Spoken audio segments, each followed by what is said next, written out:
دعوت للردہ، جو مرتد ہو جاتے ہیں اللہ نے ان کو بھی واپس آنے کی دعوت دی. الا الذین تابوا من بعد ذلک واصلحوا فان اللہ غفور الرحیم. ایک جگہ قرآن مجید میں منافقین کو توبہ کی دعوت دی گئی. الا من تاب وآمن وعمل صالحا فاولئک یبدل اللہ سیئاتہم حسنات. تو معلوم ہوا کہ پروردگار عالم نے کسی بندے کے لیے توبہ کے دروازے کو بند نہیں کیا. جو بھی ہے جس حال میں بھی ہے وہ توبہ کر سکتا ہے. ہاں اتنی سی بات ہے کہ توبہ فوری کرنی چاہیے. یہ نہیں کہ انسان سوچتا ہی رہ جائے.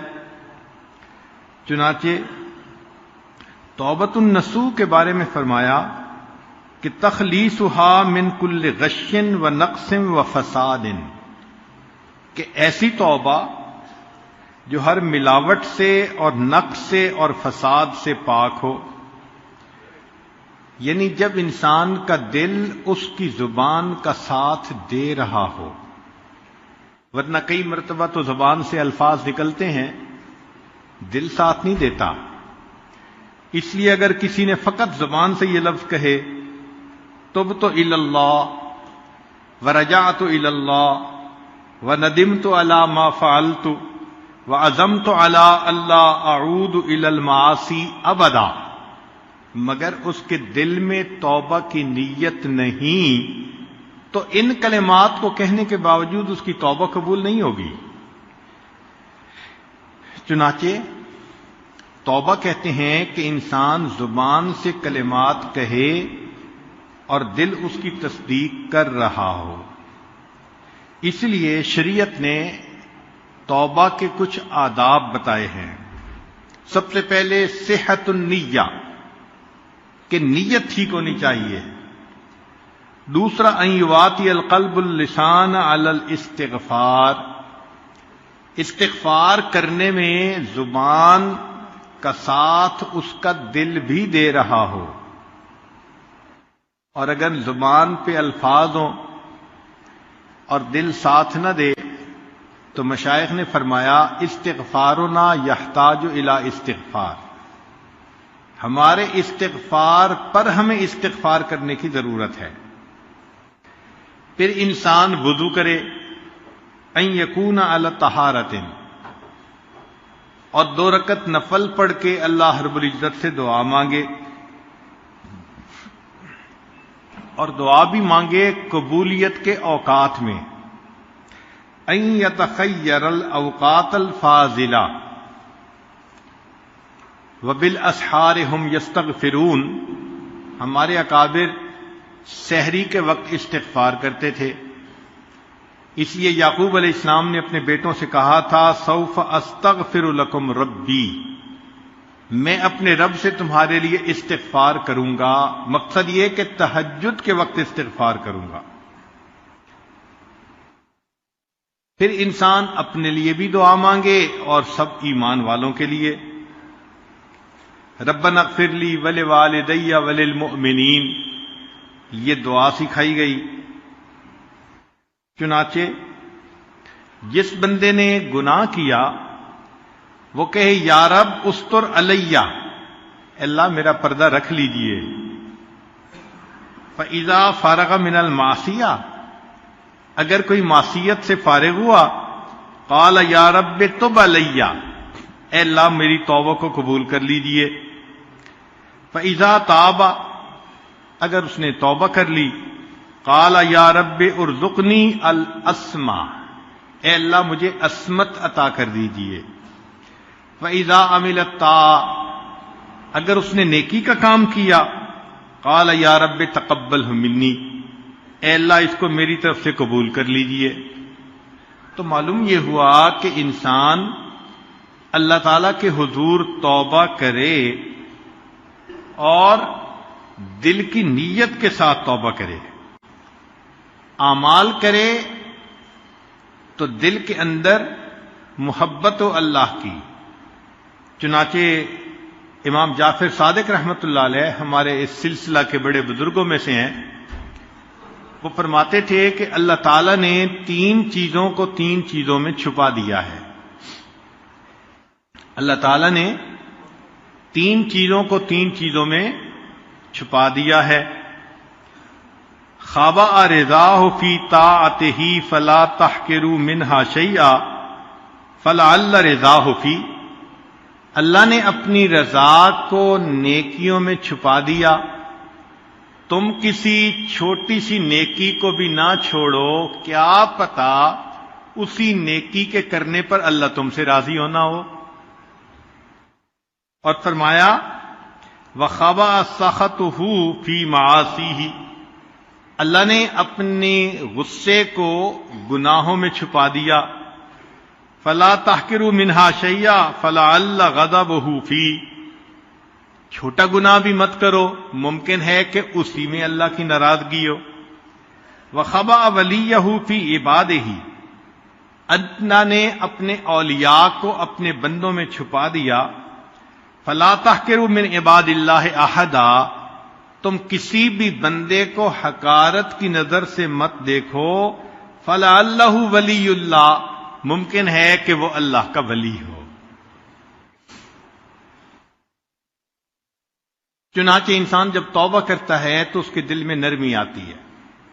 ہمارے مشائخ نے فرمایا کہ جالس التوابین فإنہم ارق افئدہ. توبہ کرنے والوں کی صحبت اختیار کرو، ان کے دل نرم ہوا کرتے ہیں. اس توبہ میں سب سے پہلے انسان اللہ کے حقوق ادا کرے. نمازیں قضا کر دی تھیں، زکوٰۃ نہیں دی تھی، روزے چھوڑ دیے تھے، حج نہیں کیا، تو ان اعمال کا حساب لگا کر جتنا کچھ اس کے ذمہ بنتا ہے اس کو ادا کرے. اور پھر مخلوق کے ساتھ جو زیادتی کی، کسی کا حق مارا، غیبت کی، دل دکھایا، تو ان سے بھی معافی مانگے. اس لیے کہ ہر گناہ سے توبہ کرنا ضروری. چنانچہ ابو طالب مکی رحمۃ اللہ لکھتے ہیں من تاب عن 99 ذنبا. جس بندے نے 99 گناہوں سے توبہ کر لی، ولم یتب من ذنب واحد، ایک گناہ سے توبہ نہ کی، لم یکن عندنا من التائبین، وہ ہماری کتابوں میں تائبین میں شمار نہیں کیا جائے گا. اب ایک سوال دل میں پیدا ہوتا ہے کہ ایک بندہ ہے جس نے گناہ کیا ہی نہیں، اور ایک بندہ ہے کہ گناہ کر بیٹھا اور توبہ کی، تو دونوں میں سے بہتر کون؟ تو بعض علماء نے تو فرمایا کہ جس طرح کپڑا شروع میں بنے تو بے جوڑ کا زیادہ خوبصورت ہوتا ہے، اس کو کاٹ کے جوڑ لگا دو تو وہ بدنما ہو جاتا ہے، پہلے جیسا تو نہیں بن جاتا. اس لیے جو گناہ کرے ہی نہ وہ سب سے بہتر. اور بعض علماء نے کہا کہ نہیں، اللہ تعالی کے ہاں عاجزی، انکساری کا مرتبہ زیادہ ہے. جب کوئی بندہ نیکی ہی کرتا رہتا ہے تو اس کے دل میں خود پسندی ہوتی ہے، اور اگر کوئی بندہ گناہ کر بیٹھے اور اس گناہ سے وہ توبہ کرے تو اس کے دل میں گناہ کے کرنے کی ندامت ہوتی ہے. اس لیے یہ بندہ اب اللہ کو زیادہ پسندیدہ ہے. اور دلیل انہوں نے دی کہ ایک مرتبہ موسیٰ علیہ السلام نے پوچھا یا ربی این اجدک، اللہ میں آپ کو کہاں ڈھونڈوں؟ رب کریم نے فرمایا عند المنکسرۃ قلوبہم من اجلی، جن کے دل ٹوٹے ہوتے ہیں میرے پیارے موسیٰ علیہ السلام ان کے دل میں تلاش کرو تم مجھے وہیں پاؤ گے.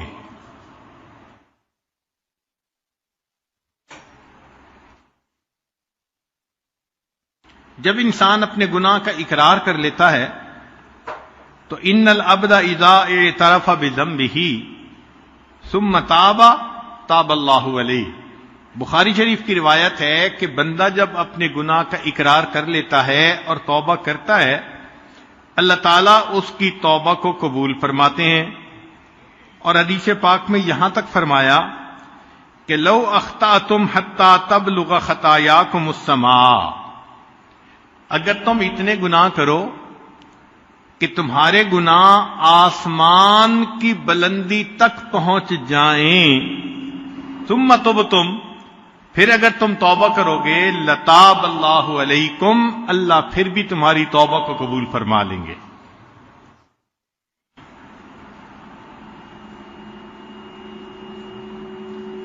چنانچہ گناہ دو طرح کے ہوتے ہیں، ایک کو کہتے ہیں ترک و معمور اور ایک کو کہتے ہیں فعل و محظور. کیا مطلب؟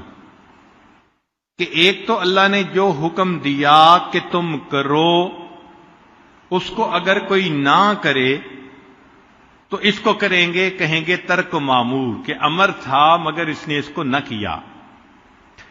اور دوسرا یہ کہ اللہ تعالیٰ کسی چیز سے منع کرے کہ مت کرنا اور وہ کر بیٹھے تو اس کو کہیں گے فعل و محظور. چنانچہ سب سے پہلا گناہ جو ہوا وہ ترک و معمور تھا. کیسے؟ کہ رب کریم نے جب حکم دیا اسجدوا لآدم تو سب فرشتوں نے سجدہ کیا الا ابلیس، سوائے ابلیس کے، ابا، اس نے نافرمانی کی، واستکبر وکان من الکافرین. تو سب سے پہلا گناہ وہ ترک معمور کا ہوا. اور پھر دوسری خطا جو ہوئی وہ آدم علیہ السلام سے، وہ کیا ہوئی؟ فعل و محظور، کہ رب کریم نے منع کیا تھا کہ تم نے اس درخت کے پھل کو نہیں کھانا، اور انہوں نے بھول کے اس کو کھا لیا. تو انسان کے گناہوں کا تعلق بعض اوقات جوارح کے ساتھ ہوتا ہے اور بعض اوقات دل کے ساتھ ہوتا ہے. جوارح سے مراد آنکھیں، زبان، کان، ہاتھ پاؤں، یہ انسان کے جوارح ہیں، آرگنز ہیں. اور ایک انسان کا دل، اس کے ساتھ جن گناہوں کا تکبر ہے وہ ہے کبر، عجب، ریا، شح، حب مال، حسد اور بغض اور غضب. ان تمام گناہوں کا تعلق انسان کے دل کے ساتھ ہے. اب سمجھنے والی بات یہ ہے کہ دل کا گناہ زیادہ نقصان دہ ہوتا ہے بنسبت اعضاء کے گناہوں کے. وہ کیسے؟ کہ معصیت آدم کانت معصیت جارحی، آدم علیہ السلام سے جو خطا ہوئی تو وہ ان کے اعضاء اور جوارح کی کوتاہی تھی، غلطی تھی، بھول تھی. نتیجہ کیا ہوا؟ کہ نسیان ہو گیا، بھول ہو گئی. تو یہ جوارح کا معاملہ ہوا نا، ضعف الارادہ، ارادے میں کوتاہی. تو اعضاء کی وجہ سے جو گناہ ہوا فوراً توبہ کی اور اللہ نے ان کی توبہ کو قبول کر لیا.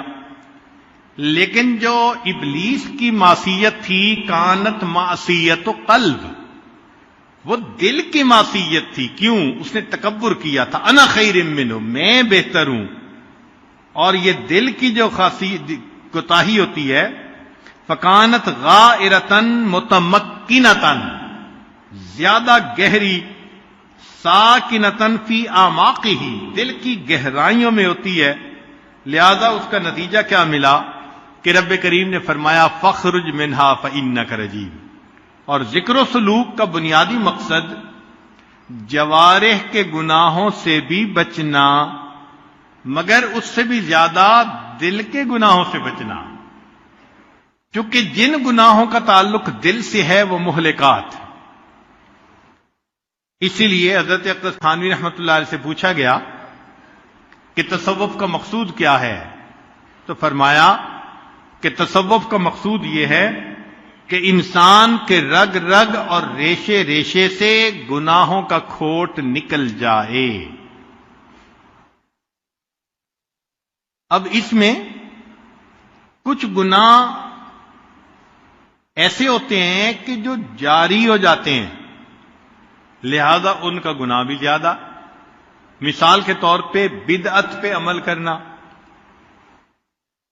اسی لیے نفس گناہ کرواتا ہے لذت کی خاطر، مگر شیطان ایسے گناہ کو پسند کرتا ہے کہ جو انسان گناہ کرے اور اس سے توبہ کی توفیق بھی نہ ہو. اب جو آدمی کسی بدعت پہ عمل کر رہا ہے تو وہ تو اس کو نیکی سمجھ رہا ہے، توبہ کیسے کرے گا؟ اسی لیے مجدد ثانی رحمت اللہ علیہ نے حدیث مبارکہ لکھی کہ جس قوم میں کوئی بدعت آ جاتی ہے، اللہ تعالیٰ اس کے مقابلے کی ایک سنت کو اٹھا لیتے ہیں، پھر اس قوم کے اندر قیامت تک سنت نہیں لوٹائی جاتی. اسی لیے جو سالک آگے بڑھنا چاہے وہ تمام بدعات سے اپنے آپ کو بچا لے. اور ایسے گناہ جو انسان کے مرنے کے بعد بھی جاری رہتے ہیں، مثال کے طور پہ آدم علیہ السلام کے ایک بیٹے نے اپنے بھائی کو قتل کیا، تو قتل کرنے کا ایک عمل شروع ہوا انسانوں میں. قیامت تک جو قتل کرے گا، قاتل کو تو اس کا گناہ ہوگا، لیکن ابتدا کرنے والے کو بھی اس کا گناہ ہوگا، کیونکہ اس نے ایک عمل کو جاری کر دیا. اسی لیے ایسا عمل کرنا کہ جس کا فساد مرنے کے بعد بھی چلتا رہے، یہ انسان کے لیے اور بھی زیادہ نقصان دہ ہوتا ہے.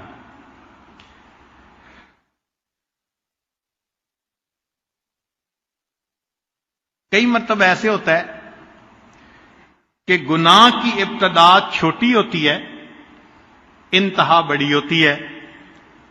اول ذنب ابلیس معصیۃ، ابلیس کے گناہ کی ابتدا معصیت تھی، وآخرہ کفر، اور اس کی انتہا کیا تھی؟ کفر تھی. اور اول ذنب قابیل شہوۃ، قابیل کے گناہ کی ابتدا شہوت تھی، وآخرہ شقوۃ، اور آخر میں اس کو شقاوت نصیب ہوئی. اسی لیے انسان کو چاہیے کہ وہ گناہوں سے بچے اور جتنے نیک اعمال کر سکتا ہے اتنے کرے. الاعمال تشفع لصاحبها عند اللہ وتذکر به اذا وقع فی الشدائد. بندے کی نیکیاں اس کے گناہوں کو مٹا دیتی ہیں. ان الحسنات یذہبن السیئات. چنانچہ قرآن مجید میں اللہ تعالیٰ فرماتے ہیں فلولا انہ کان من المسبحین، کہ اگر یونس علیہ السلام میری پاکیزی شان بیان کرنے والے نہ ہوتے، للابث فی بطنہ الی یوم یبعثون، قیامت تک مچھلی کے پیٹ میں رہتے. تو مچھلی کے پیٹ سے نکلنے کا سبب ان کا تسبیح پڑھنا بن گیا کہ انہوں نے کہا تھا لا الہ الا انت سبحانک انی کنت من الظالمین. تو معلوم ہوا کہ اگر انسان گناہ کرے تو استغفار بھی کرے، نیک اعمال بھی کرے، تو نیک اعمال اس کے لیے بخشش کا سبب بن جاتے ہیں. عربی کا ایک مشہور شعر ہے وَإِذَا الْحَبِيبُ أَتَى بِذَنبٍ وَاحِدٍ. عجیب شعر کہا کسی نے، وَإِذَا الْحَبِيبُ أَتَى بِذَنبٍ وَاحِدٍ، اور جب محبوب کسی ایک غلطی کا ارتکاب کر لیتا ہے، جاءت محاسنہ بألف شفیع، تو اس کی خوبیاں ہزار شفاعت سفارش کرنے والے کو لے کے سامنے آ جاتی ہیں. اس کی مثال یہ کہ ماں کو بیٹے سے پیار ہوتا ہے، بیٹا غلطی بھی کر دے تو وہ ماننے سے انکار کرتی ہے، کوئی نہ کوئی تعویل کر دیتی ہے، اس لیے کہ غلطی ایک ہوتی ہے اور بچے کی اچھائیاں کئی سامنے ہوتی ہیں، لہذا اس کی برائی بھی برائی نظر نہیں آتی. تو انسان اگر نیکی کرتا ہو تو پروردگار عالم اس کی خطا کو جلدی معاف فرما دیتے ہیں.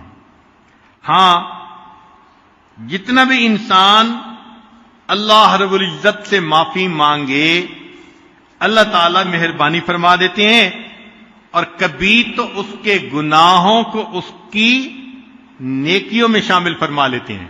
حدیث پاک میں آیا کہ کئی مرتبہ انسان ایک گناہ کرتا ہے اور وہ اس کے لیے نیکی میں جانے کا سبب بن جاتا ہے۔ کیوں؟ کہ کیا تو تھا گناہ، مگر اس سے کر لی سچی توبہ، اور توبہ اللہ کے ہاں ایسی قبول ہوئی کہ اللہ نے اس بندے کے لیے جنت میں جانے کا فیصلہ فرما دیا۔ اسی لیے قیامت کے دن شیطان حسرت کرے گا بعض بندوں پر کہ میں نے ان سے گناہ کروائے ہی کیوں تھے،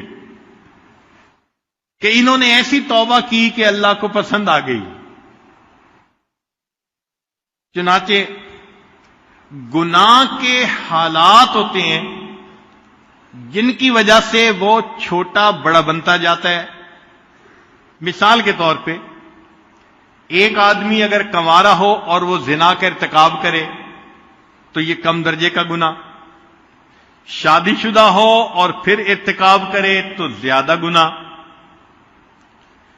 پھر اگر کنواری عورت سے گناہ کیا تو یہ چھوٹا گناہ نسبتاً، شادی شدہ سے کیا تو یہ متزوجہ سے گناہ کرنے کی وجہ سے بڑا گناہ، اور اگر پڑوسی کی بیوی سے زنا کیا تو اور بھی زیادہ بڑا گناہ۔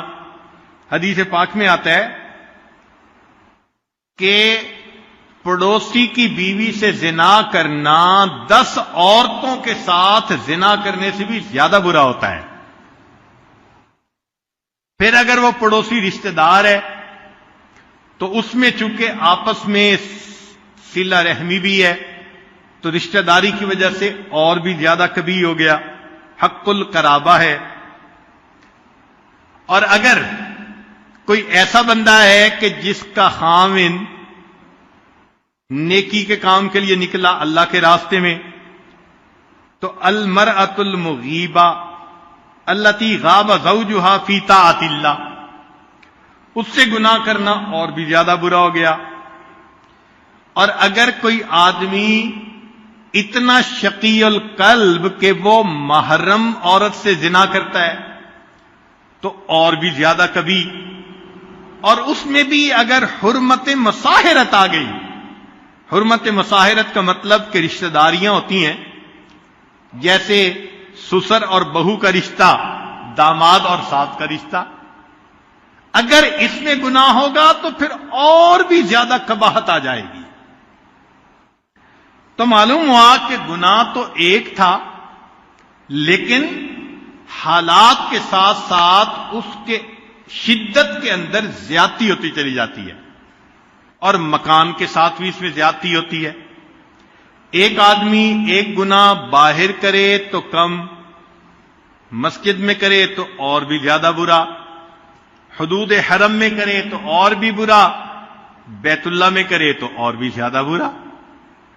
اسی طرح حرمت زمان، عام دنوں میں کرے تو کم برا، اور اگر رمضان المبارک میں کرے تو اور بھی زیادہ برا، ذی الحجہ میں کرے تو اور بھی برا، اور اگر میدان عرفات میں کرے تو اس سے بھی زیادہ برا۔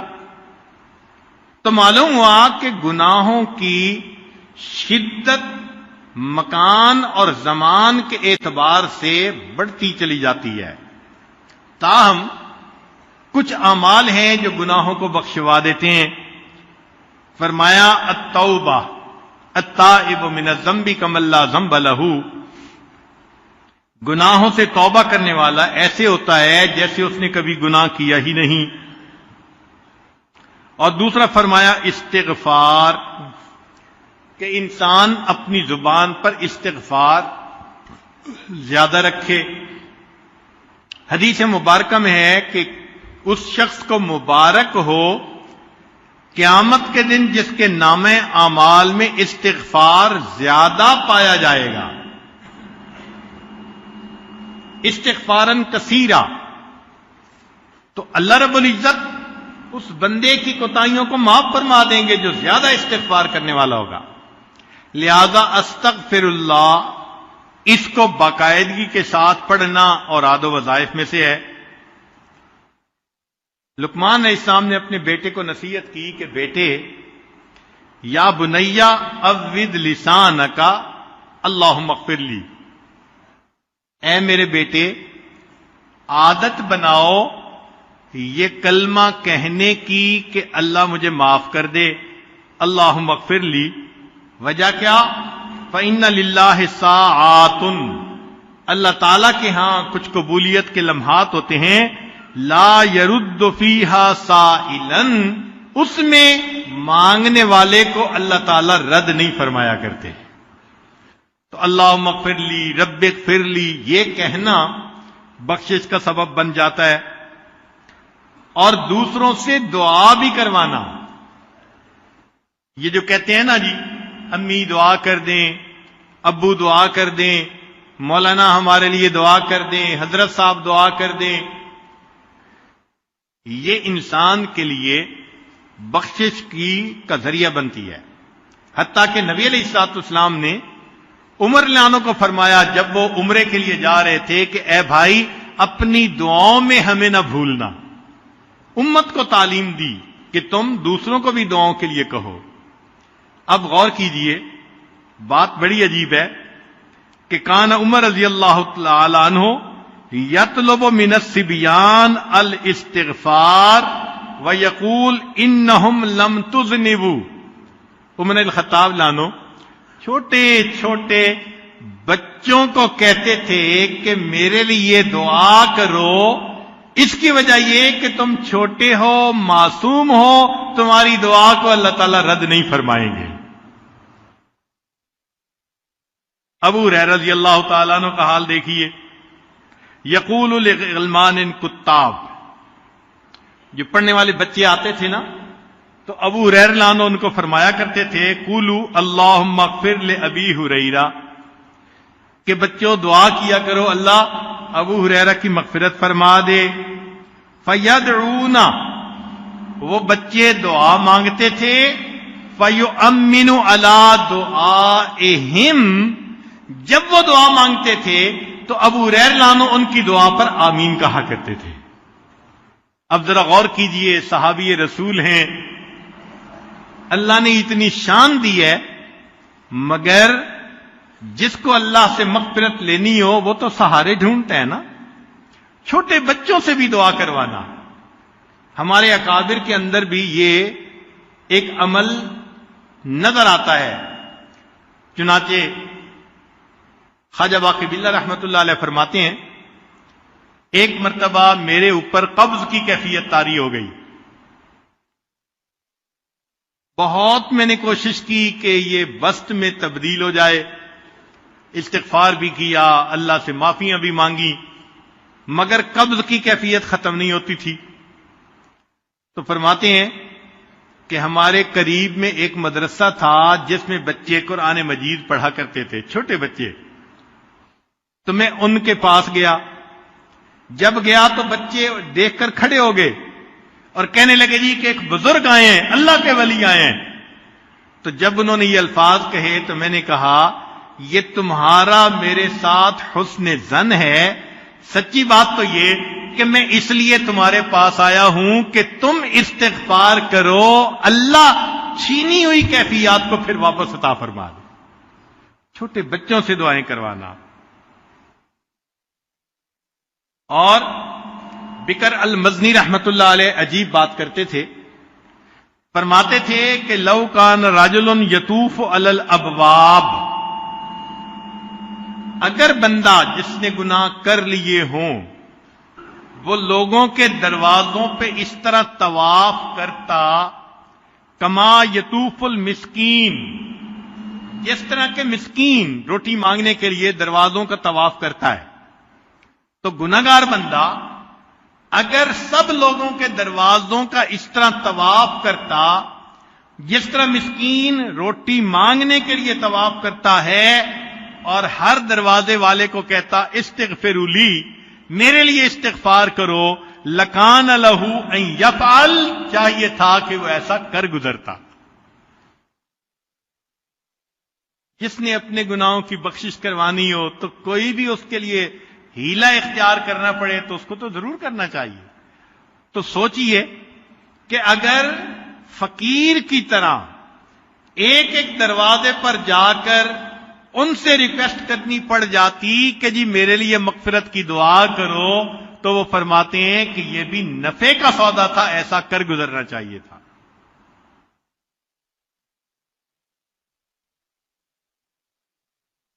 جب انسان سے گناہ ہو جائے تو چاہیے کہ وہ 2 رکعت نفل پڑھے اور اللہ تعالی سے دعا مانگے. سیدنا صدیق اکبر عنہ فرماتے ہیں کہ جو بندہ صلاۃ الحاجت پڑھ کر اللہ سے دعا مانگے گا، اللہ تعالیٰ اس کے گناہوں کو جلدی معاف فرما دیں گے. اور بعض بزرگوں نے لکھا الصیام، نفلی روزے رکھے اور افطاری کے وقت دعا مانگے، کیونکہ روزہ دار کی دعا افطاری کے وقت اللہ تعالیٰ قبول فرماتے ہیں. علماء نے لکھا کہ جس سے گناہ سرزد ہو جائے اللہ کے راستے میں صدقہ کرے. الصدقۃ تطفئ الخطیئۃ کما یطفئ الماء النار. جس طرح پانی آگ کو بجھا دیتا ہے، صدقہ انسان کی خطاؤں کو اس طرح مٹا دیا کرتا ہے. اللہ کا ذکر کثرت کے ساتھ کرنا. اگر گناہ سرزد ہو گیا تو تسبیحات بھی پڑھے اور مراقبہ بھی لمبا کرے.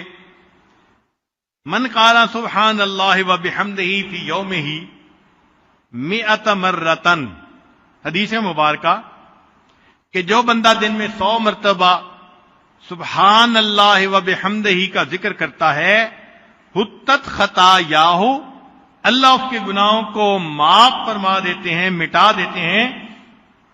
وَإِن كَانَتْ مِثْلَ زَبَدِ الْبَحْرِ، اگرچہ وہ سمندروں کی جھاگ کے برابر بھی کیوں نہ ہوں. البر والصلہ، لوگوں کے ساتھ نیکی کرنا، صلہ رحمی کرنا. چنانچہ ایک صحابی نبی علیہ السلام کی خدمت میں حاضر ہوئے. اے اللہ کے حبیب صلی اللہ علیہ وسلم، مجھ سے ایک گناہ ہو گیا.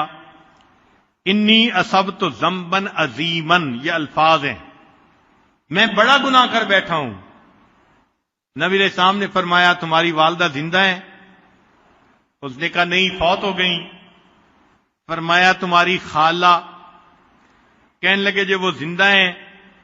فرمایا فبرہا، جاؤ خالہ کے ساتھ نیکی کا معاملہ رکھو، اللہ اس پر تمہارے گناہوں کو معاف کر دیں گے. الاحسان الی الخلق، اگر گناہ سرزد ہو جائے تو انسان مخلوق کے اوپر رحم کھائے، ترس کھائے. ہم بندوں پہ ترس کھائیں گے، اللہ تعالی ہم پہ ترس کھائیں گے. چنانچہ بخاری شریف کی روایت ہے کہ بنی اسرائیل کی فاحشہ عورت تھی، زانیہ عورت تھی. اس نے ایک پیاسے کتے کو پانی پلایا تھا. اللہ تعالیٰ نے پانی پلانے پر اس کی زندگی کے سب گناہوں کو معاف کر دیا تھا. اور کبھی کبھی گناہوں کی بخشش کا سبب ایک اور بھی ہوتا ہے. اللہ تعالیٰ بیماری بھیج دیتے ہیں، کوئی غم بھیج دیتے ہیں، کوئی پریشانی بھیج دیتے ہیں. المصائب والہموم، ان سے بھی بندے کے گناہ معاف ہوتے ہیں. حدیث مبارکہ سنیے، ما یصیب المسلم من نصب ولا وصب ولا ہم ولا حزن ولا اذن ولا غم حتی الشوکۃ یشاکھا الا کفر اللہ بہا من خطایاہ. مومن کو جو بھی درد، تکلیف، بیماری پہنچتی ہے، حتیٰ کہ کانٹا بھی چبھ جاتا ہے، اس تکلیف کے پہنچنے پر بھی اللہ اس کے گناہوں کو مٹا دیتے ہیں. اور آج کل کیا حال، ذرا سی تکلیف پہنچی اور شکوے شروع، بے صبری. ذرا سی بات پہ انسان شکوے کرنے لگ جاتا ہے. تو معلوم ہوا کہ اس بے صبری سے اپنے گناہوں کے مٹنے والے عمل کو ختم کر لیتا ہے. اگر صبر کر لیتا تو پتہ نہیں اللہ تعالیٰ کن گناہوں کو مٹا دیتے۔ اس کی مثال یوں سمجھیے کہ ماں کو اپنے بیٹے سے محبت ہوتی ہے، وہ بچے کو گندا نہیں دیکھ سکتی۔ اگر دیکھتی ہے کہ اس نے مٹی لگا لی، کپڑے گندے کر لیے، تو وہ اپنے بچے کو نہلانے کے لیے لے جاتی ہے۔ اب بچہ رو رہا ہوتا ہے، باپ پوچھے کہ میرا بیٹا کیوں رو رہا ہے، ماں کہاں گئی، تو دوسرا بندہ جواب دے گا کہ جی ماں ہی تو رلا رہی ہے۔ تو وہ حیران ہوگا کہ ماں بیٹے کو رلا رہی ہے، لیکن جب بتایا جائے گا کہ بچے کے جسم سے نجاست لگ گئی تھی، ماں دھو رہی ہے اور دھونے کی وجہ سے بچہ رو رہا ہے، تو اس کا جو غصہ تھا وہ خوشی میں تبدیل ہو جائے گا۔ بالکل اسی طرح ہم گناہ کر لیتے ہیں، اللہ تعالیٰ کوئی نہ کوئی پریشانی، مصیبت، بلا بھیج دیتے ہیں، اور وہ حقیقت میں گناہوں کو دھونے کے لیے ہوتی ہے۔ چنانچہ حدیث مبارکہ ہے، لا یزال البلاء بالمؤمن او المؤمنۃ فی نفسہ ومالہ وولدہ حتی یلقی اللہ تعالی وما علیہ من خطیئہ۔ بندے کو کوئی بھی مصیبت پریشانی جب پہنچتی ہے اور وہ صبر کر لیتا ہے، تو اللہ تعالیٰ سے وہ اس حال میں ملے گا کہ اس کے سب گناہ معاف کر دیے گئے ہوں گے۔ جو انسان توبہ کرتا ہے، اس پر اللہ تعالیٰ کی طرف سے اس کو انعام ملتا ہے۔ سب سے پہلے گناہ معاف ہوتے ہیں، جنت میں جانے کا فیصلہ۔ دوسری بات کہ کئی مرتبہ اللہ تعالیٰ گناہ کو نیکیوں میں تبدیل فرما دیتے ہیں۔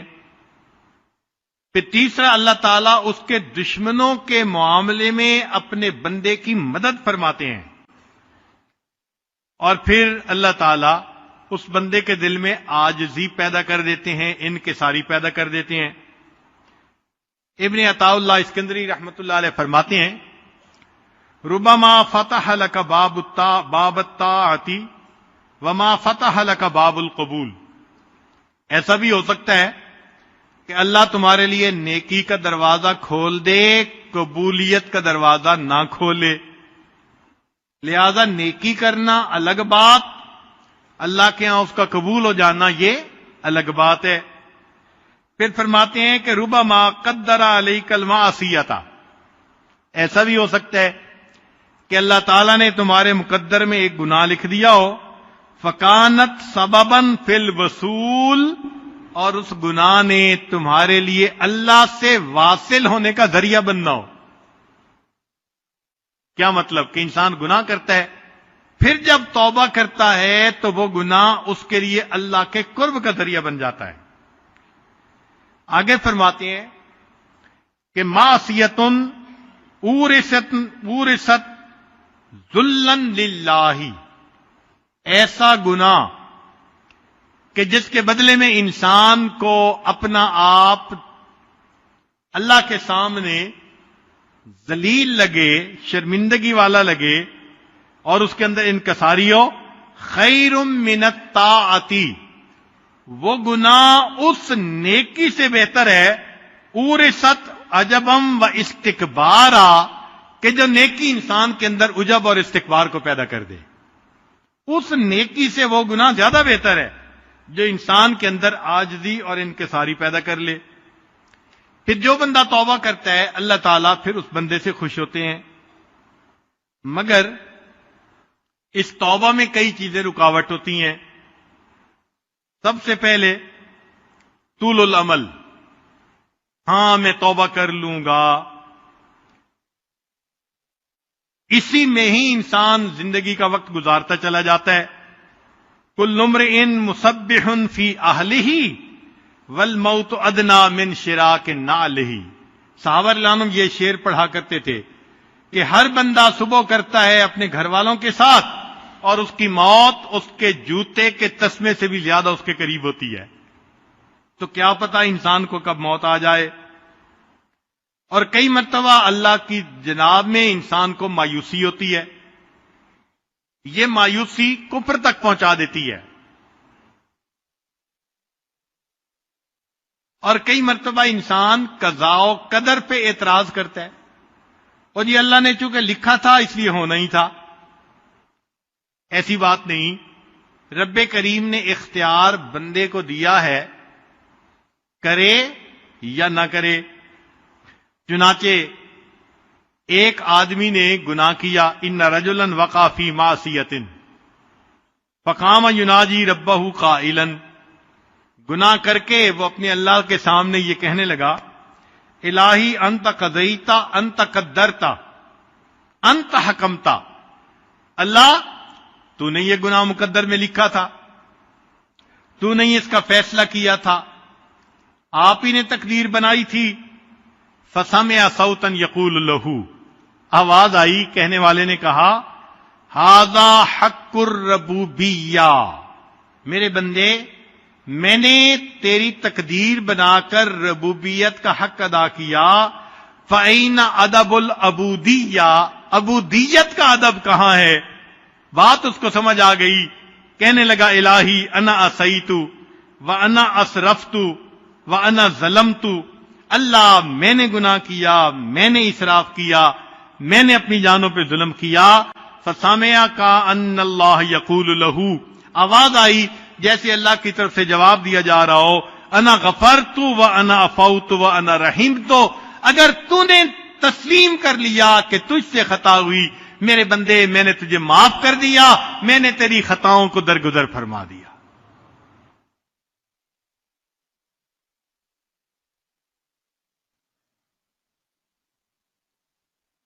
البواعث والتوبہ، توبہ پہ کچھ اعمال برانگیختہ کر دیتے ہیں. مثلا اللہ تعالی کی عظمت کے بارے میں سوچنا. چنانچہ عطا اللہ اسکندری رحمۃ اللہ علیہ فرماتے ہیں، ان اردت ان یفتح لک باب الرجاء فاشہد ما منہ الیک، اگر تو اپنے اوپر امید کا دروازہ کھولنا چاہے تو اس بات پہ غور کر کے اللہ کی تیرے اوپر نعمتیں کتنی ہیں. جتنا سوچیں گے اتنا امید اور بڑھے گی. اللہ کی اتنی رحمتیں، اتنی نعمتیں، لہذا دل میں اللہ سے امید بڑھ جائے گی. وَإِنْ أَرَدْتَ أَنْ يَفْتَحَ لَكَ بَابَ الْخَوْفِ، اور اگر تو چاہے کہ تیرے اوپر خوف کا دروازہ کھلے، فَاشْهَدْ مَا مِنْكَ إِلَيْهِ، اس بات پہ غور کر کے تو اللہ کے پاس کیا پہنچا رہا ہے. اللہ نعمتیں دے رہے ہیں اور تو اللہ کے پاس معصیت بھیج رہا ہے، تو اس چیز کو سوچے گا تو تیرے اوپر خوف کا دروازہ کھل جائے گا. چنانچہ آخرت کے بارے میں انسان سوچے تو توبہ کی توفیق جلدی نصیب ہو جاتی ہے. امام ابی بکر بن فورق کے بارے میں آتا ہے، ایک بندہ ان کے پاس داخل ہوا، وہ کہتے ہیں فلما رآنی، جب میں نے ان کو دیکھا، دمعت عیناہ، آنکھیں آنسوؤں سے تر تھیں.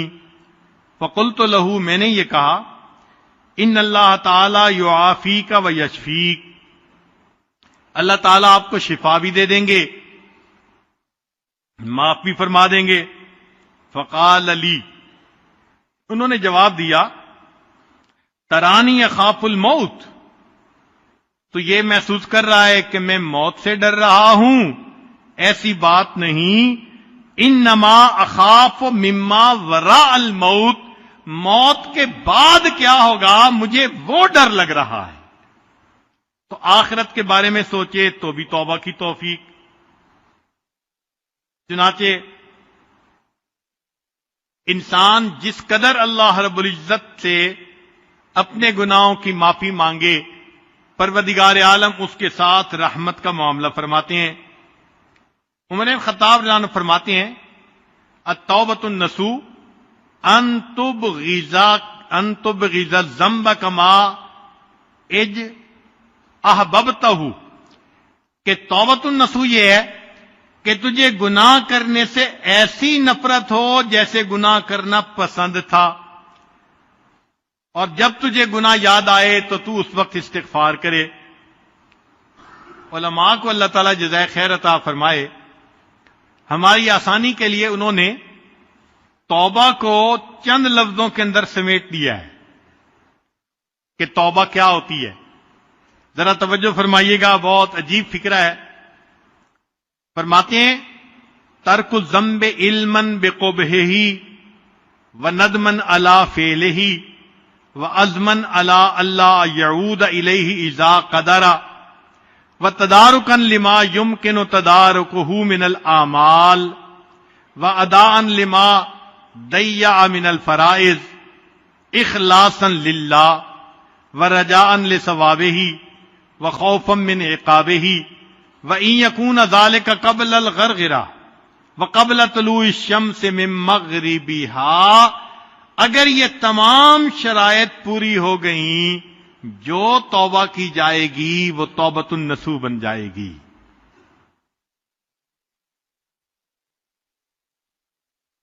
چنانچہ ایک حدیث پاک میں ہے، اللہ تعالیٰ فرشتوں سے فرماتے ہیں کہ میرے بندے کا حال دیکھو، یہ گناہ کرتا ہے پھر توبہ کرتا ہے، پھر گناہ کرتا ہے پھر توبہ کرتا ہے، پھر گناہ کرتا ہے پھر توبہ۔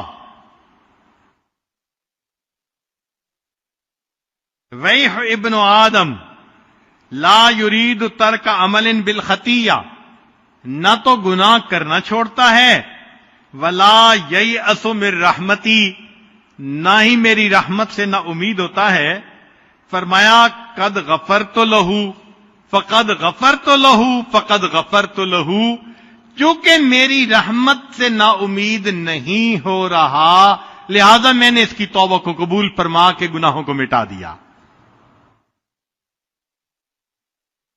اللہ رب العزت کی رحمت کا معاملہ دیکھیے کہ اللہ تعالی نے قرآن مجید میں ان لوگوں کو بھی توبہ کی طرف بلایا جو اللہ کے ساتھ کسی کو شریک بناتے تھے، حالانکہ یہ کتنا بڑا جرم ہے۔ چنانچہ ابن عباس لانو کا قول ہے کہ دعا اللہ الی مغفرتہ من زعم ان عزیر ابن اللہ، اللہ نے اس کو بھی توبہ کی طرف بلایا جو یہ کہتے تھے کہ عزیر اللہ کے بیٹے ہیں۔ ومن زعم ان اللہ فقیر، جو کہتے تھے کہ اللہ تعالیٰ فقیر ہیں، ان کو بھی اللہ نے توبہ کی دعوت دی۔ ومن زعم ان ید اللہ مغلولۃ، اور جس نے کہا کہ اللہ کے ہاتھ بند ہیں، ان کو بھی اللہ نے توبہ کی دعوت دی۔ ومن زعم ان اللہ ثالث ثلاثہ، اور جس نے کہا کہ اللہ تین میں سے تیسرا ہے، اللہ نے ان کو بھی توبہ کی توفیق دی۔ یقول لہؤلاء جمیعا، ان سب بندوں کو اللہ فرماتے ہیں افلا یتوبون الی اللہ ویستغفرونہ، اگر یہ سارے لوگ بھی استغفار کرتے، توبہ کر لیتے، میں ان کی بھی توبہ کو قبول کر لیتا۔ پھر اس سے بھی اگلی بات، قرآن مجید کی ایک سورت میں اللہ نے کچھ ایمان والوں کا تذکرہ کیا اور یہ بھی کہا کہ ان ایمان والوں کو دشمنوں نے قتل کر دیا۔ اب جنہوں نے قتل کیا وہ کتنے بڑے مجرم، قاتل اور دوسرا ایمان والوں کے۔ اللہ تعالیٰ ان قاتلین کو فرماتے ہیں کہ ان الذین فتنوا المؤمنین والمؤمنات ثم لم یتوبوا۔ حسن بصری رحمت اللہ علیہ اس آیت کو پڑھا کرتے تھے، فرماتے تھے انظروا الی ھذا الکرم والجود، اللہ کے کرم اور اللہ کے جود و سخا کا اندازہ لگائیے۔ قاتلوا اولیاءہ، کہ انہوں نے تو اللہ کے اولیاء کو قتل کیا، وَهُوَ يَدْعُوهُمْ إِلَى التَّوْبَةِ وَالْمَغْفِرَةِ، اللہ ایسے بندوں کو بھی توبہ اور مغفرت کی طرف بلا رہے ہیں۔ چنانچہ ایک مرتبہ ایک اعرابی نے توبہ کی، مگر بڑے پیارے الفاظ کے ساتھ۔ امید ہے کہ آپ دل کے کانوں سے اس کو سنیں گے، کیونکہ اپنی بات کو میں بھی مکمل کرنا چاہ رہا ہوں.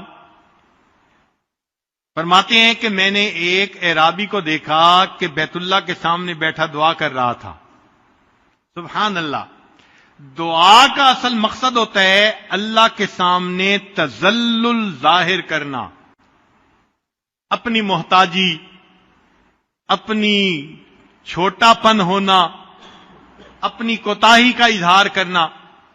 چنانچہ جو بندہ جتنا اظہار کرے گا اپنی عاجزی کا، اتنا توبہ جلدی قبول ہو جائے گی. تو فرماتے ہیں کہ میں نے ایک اعرابی کو دعا مانگتے دیکھا. اس نے دعا عجیب مانگی. کہتے ہیں الہی من اولا بالذلل والتقصیر منی وقد خلقتنی ضعیفا. اللہ آپ نے مجھے ضعیف پیدا کیا تو مجھ سے زیادہ تقصیر کا اور گناہ کا پھر حقدار کون ہو سکتا ہے؟ آپ نے ہی تو مجھے ضعیف پیدا کیا. قرآن مجید میں فرماتے ہیں نا اللہ تعالیٰ خلق الانسان ضعیفا، انسان کو ہم نے کمزور پیدا کیا. تو جب اللہ آپ نے ڈیزائن ہی ایسا بنایا کہ کمزور ہے مشین، تو گڑبڑ تو ہوگی صحیح. اب ذرا اس اعرابی کی عقل مندی دیکھیے. اس نے اللہ تعالیٰ کے سامنے بات کیسے اچھے انداز سے کی. اللہ آپ نے مجھے ضعیف پیدا کیا تو مجھ سے زیادہ گناہ کرنے کا پھر حقدار کون ہو سکتا ہے؟ ومن اولا بالعفو انی منک وعلمک فی سابق وقضاؤک بی محیط. اور اللہ آپ سے زیادہ مجھے بخش دینے کا اہل کون ہو سکتا ہے کہ آپ نے میری قضاء و قدر لکھی، تقدیر لکھی، اور آپ کا علم بھی محیط ہے. آپ کو میرے پیدا کرنے سے پہلے پتا تھا کہ میں نے کرنا کیا ہے. اے اللہ جب آپ کو پہلے سے پتا تھا، لہذا اب آپ ہی زیادہ حقدار ہیں کہ مجھے معاف کر دیں. اطاعتک باذنک المنۃ لک. اللہ میں نے تیرے احسان کی وجہ سے تیری فرما برداری کی. وعصیتک بعلمک والحجۃ لک. اور اللہ میں نے گناہ کیا تو تیرے پاس حجت مکمل ہو گئی مجھے سزا دینے کی. فاسألک بوجوب حجتک علی. اللہ وہ جو تیرے پاس حجت ہے نا مجھے سزا دینے کی، میں اس کی وجہ سے دعا مانگتا ہوں. وانقطاع حجتی، اور میرے پاس کوئی بہانہ نہیں کہ میں نے گناہ کیوں کیا. وفقری الیک، اور میں محتاج ہوں اللہ تیرا. وغناک انی، تو مجھ سے مستغنی ہے. اللہ فاغفر لی، اے اللہ تو میرے گناہوں کو معاف فرما دے. اللہ رب العزت کا کرم ہوتا ہے اس بندے پر جو بہت عاجزی کے ساتھ اپنے گناہوں کی بخشش کی دعا مانگتا ہے. اور اللہ تعالیٰ تو چاہتے ہیں کہ بندوں کے گناہوں کو معاف فرمائیں. چنانچہ حدیث مبارکہ ہے اوح اللہ الی نبیہ محمد صلی اللہ علیہ وسلم. اللہ تعالیٰ نے نبی علیہ الصلوۃ والسلام کی طرف وحی نازل فرمائی. اتحب ان اجعل امر امتک الیک. اے میرے پیارے حبیب صلی اللہ علیہ وسلم، کیا آپ چاہتے ہیں کہ آپ کی امت کے آخرت کے حساب کتاب کا معاملہ آپ کے ہاتھوں میں دے دیں؟ ذرا غور کیجئے. کیا آپ چاہتے ہیں کہ آپ کی امت کی جو بخشش کا معاملہ ہے آپ کے ہاتھوں میں دے دیں، آپ ہی ان کا میزان کروائیں اور آپ ہی فیصلہ کریں اس کی بخشش اور اس کی بخشش نہیں؟ تو جب اللہ تعالیٰ نے یہ پوچھا، قال، نبی علیہ السلام نے جواب دیا، لا یا رب انت خیر لہم. نہیں اللہ، آپ میری امت کے لیے مجھ سے بھی زیادہ بہتر ہیں. فاؤ اللہ عز وجل، اللہ نے وہی نازل فرمائی، اذن لا اخزیک فیہم.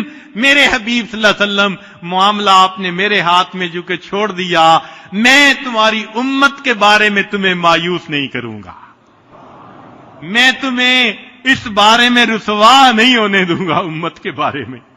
اب دیکھیے، جب اللہ کے وعدے ہیں اور نبی علیہ الصلوۃ والسلام نے معاملہ اپنے ہاتھ میں لینے کے بجائے اللہ کے ہاتھ میں دیا. کیوں؟ وہ جانتے تھے کہ اللہ کی رحمت کی کوئی انتہا نہیں ہے. مخلوق جتنا بھی رحیم و کریم بن جائے اس کی رحمت کی حد ہوگی. پروردگار عالم وہ ذات ہے جس کی رحمت کی کوئی حد نہیں. چنانچہ موسیٰ علیہ السلام نے اللہ تعالیٰ سے ایک سوال پوچھا. عجیب بات ہے، ذرا توجہ سے سنیے.